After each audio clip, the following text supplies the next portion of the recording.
Hello, my name is Dr. Helen Clancy, and I will be the lead instructor for your Advanced Practice Nurse course on leadership.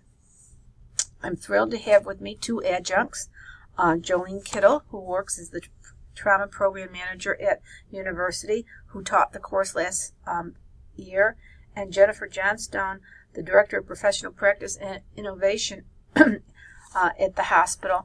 And there's about 90-some students registered for the course, so we're each going to have 30, and the students are going to be broken up into groups of 10 for discussions and assignments.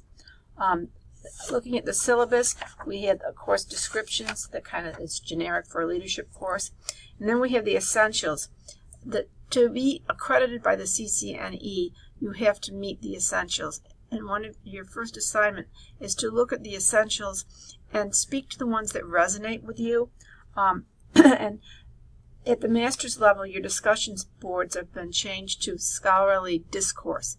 And so you'll see that as the assignment for the discussion, a scholarly discourse. The required books, we have The Healing of America, which is a sad but very true story about healthcare in America. The Harvard Business Review, they have a new book out this year, 2018. It's the 10 must-reads for business-minded people. I love the articles on blockchains and bitcoins in there, and that's something that we're going to see impact healthcare, especially blockchains that might impact the electronic medical records. So it's good that educated nurses have some knowledge of that. And then we're all going to read the book Getting to Yes. When you're a nurse manager, getting consensus built among the group, how do you introduce change? It's a quick little read, and it gives you tips you can take to work and use the next day. For the grading, the scholarly discourse postings are worth 30%.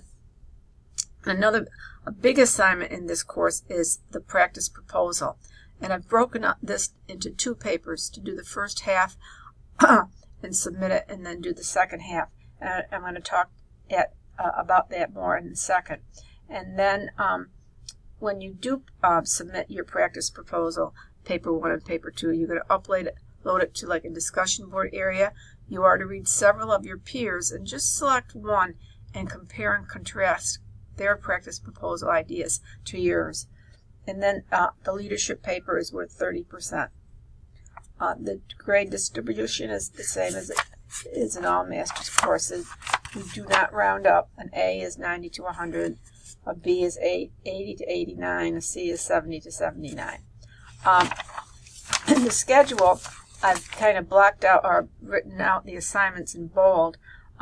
You have 6 discussions in the course, or 6 scholarly discourses, and then you have the assignments for the practice proposal and the assignment for the leadership paper.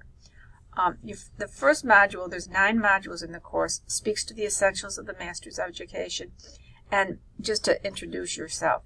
The second module talks about healthcare delivery systems, and that's when you're going to be kind of looking at Healing of America.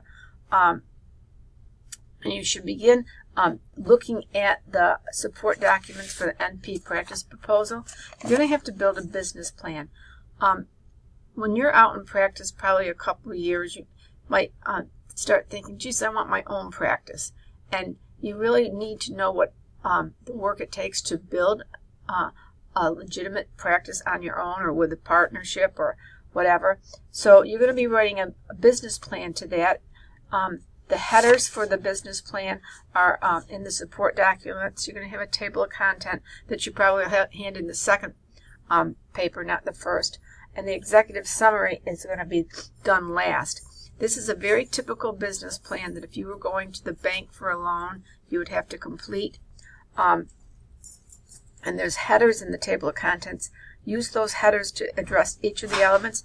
And I wouldn't write more than a page on the elements, only because banks don't want to read a lot. They'll probably, when they get a business plan proposal, they'll look at the table of content, and then they'll look at the executive summary and see what they want to read out of the proposal to make their decisions. I did include a spreadsheet for profit and loss, but it's only for informational purposes. You do not have to even refer to it, or you do not have to create one, but just so you have an idea of what a profit and loss Excel spreadsheet looks like. And in business, no margin, no mission. So business-minded people and leadership people have got to think about that as they go about their work.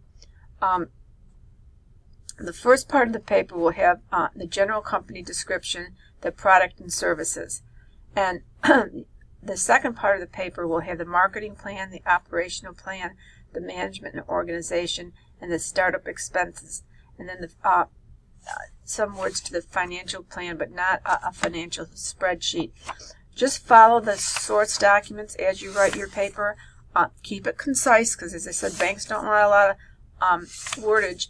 You might want to think, do you want to buy equipment or do you want to rent equipment? One of the powers of doing this exercise is you can put on your resume that you have knowledge of the business end of a primary care practice. And that will resonate very nicely with people that are looking to hire you, because so much of practice is driven by the financial management of the practice. So this will give you a good base to understand why some things are done. And then the first part of the paper is due October 22nd. And then you should upload your paper to me for grading, then upload it to your colleagues through a discussion board type upload. And you are to read several of your colleagues' proposals, but only select one and compare and contrast your proposal to them. Maybe they just wanted a private practice and not form an LLC. Maybe they wanted to go into a large practice or create a big practice with several services, peds and gerontology, or maybe they just wanted a peds one. There's so many ways of being creative with this assignment, and it should be fun. The second paper is due November 19th. Again, you need to upload it in two areas, one for me to grade and the other for your peers to read, and select one to compare and contrast yours to. And then the final assignment is the leadership paper. As I said, there's 6 discussions.